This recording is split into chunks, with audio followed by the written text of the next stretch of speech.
Bonsoir à tous et bienvenue à cette édition. Le Mali a célébré aujourd'hui l'Aïd el-Fitr qui marque la fin du mois du Ramadan, une fête qui intervient cette année dans un contexte de crise avec notamment l'occupation des régions du nord du pays. Au cours de la prière à la grande mosquée de Bamako, l'imam Koké Kale a souhaité un retour rapide de la paix et appelé tous les Maliens à prier davantage pour renforcer la cohésion sociale. C'était en présence du président de la République par intérim. Ibrahima Traoré était présent pour Mali Actualité.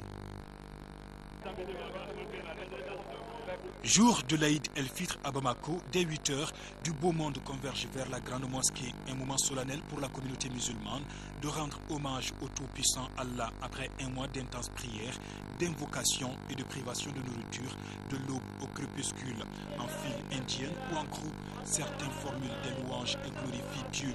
Parmi les fidèles musulmans, le président de la République par intérim, accueilli à son arrivée par le chef du gouvernement. Il est 9 h, l'imam Koké Kale dirige la prière.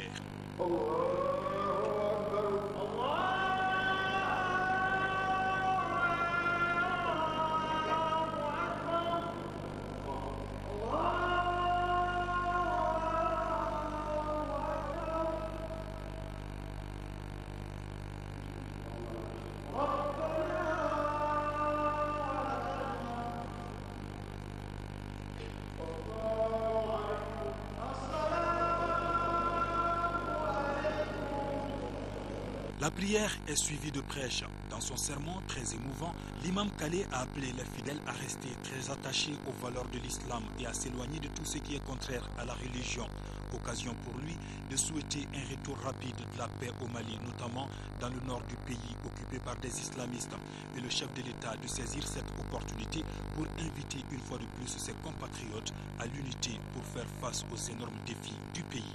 Dans ces circonstances difficiles qui traverse notre pays, c'est toujours le même message.